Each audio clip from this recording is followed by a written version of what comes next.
నర్సంపేట మున్సిపాలిటీలో ఎలక్షన్లో భాగంగా కాంగ్రెస్ పార్టీ వాళ్ళు ఓటు అడిగే ధైర్యం లేక ఈరోజు మా అభ్యర్థులను కానివ్వండి, మా పార్టీకి సంబంధించిన వాళ్ళను భయభ్రాంతులకు గురి చేయడం అవన్నీ చేస్తూ ఉన్నారు. అయినా కూడా నర్సంపేట మున్సిపాలిటీలో ఖచ్చితంగా బీఆర్ఎస్ జెండాను ఎగురవేస్తాము. గతంలో అసెంబ్లీ ఎన్నికలప్పుడు కాంగ్రెస్ ప్రభుత్వం ఏ హామీలు అయితే ఇచ్చి అధికారంలో వచ్చి కూర్చుంది, ఇప్పుడు ప్రజలందరూ కూడా ప్రశ్నిస్తూ ఉన్నారు.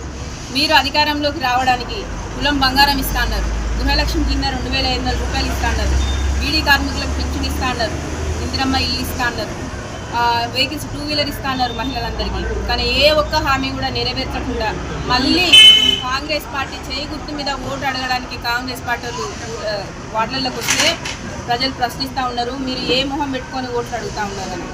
గతంలో పెద్ది సుదర్శన్ రెడ్డి గారు ఎమ్మెల్యేగా ఉన్నప్పుడు నర్సంపేట మున్సిపాలిటీలో టఫెట్కో నిధులు 50 కోట్ల రూపాయలు తెస్తే వాటినే ఇప్పుడు ప్రస్తుతం ఉన్న ఎమ్మెల్యే గారు ఇటు అటేసి బొర్లించుకుంటూ ఉండు.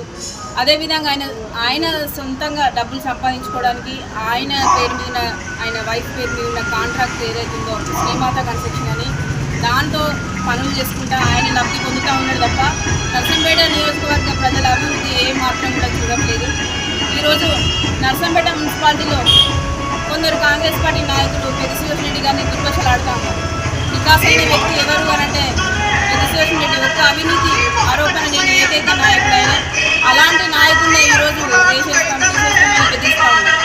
మీరు చైర్మన్ కాకముందే, మీరు కౌన్సిలరే కాలేదు, చైర్మన్ కాకముందే అంత పెద్ద నాయకుడిని అంత విధంగా మీరు బెదిరిస్తూ ఉన్నారంటే రేపు మీరు మర్చిపోయి ప్రజలు కనుక మీకు ఓట్లేస్తే వ్యర్థంగా వ్యాపారస్తులు వ్యాపారాలు చేసుకోవాలా వద్దా? అసలు నర్సంపేట టౌన్లో జనాలు బ్రతకాలా వద్దా?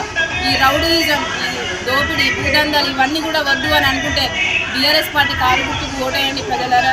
మీరు ఆలోచించి మన బీఆర్ఎస్ చైర్మన్ గెలిస్తే నర్సంపేట టౌన్ చాలా శాంతియుతంగా ఉంటుంది. ఎలాంటి అల్లర్లు గొడవలు లేకుండా అడ్మినిస్ట్రేషన్ అనేది మున్సిపాలిటీలో జరుగుతుంది. మేము 19th వార్డులో ఇంటింటి ప్రచారం చేస్తూ ఉంటే శ్రీనివాస యాదవ్కు మంచి ఆదరణ ఉన్నది. ఖచ్చితంగా మేము కారు గుర్తుకు ఓటేస్తాం మేడం. మీరు గతంలో చేసిన పనులన్నీ మాకు గుర్తున్నాయి, మేము కొంచెం ప్రశాంతమైన వాతావరణాన్ని కోరుకుంటున్నామని ఓటర్లే మాకు చెప్తా ఉన్నాం.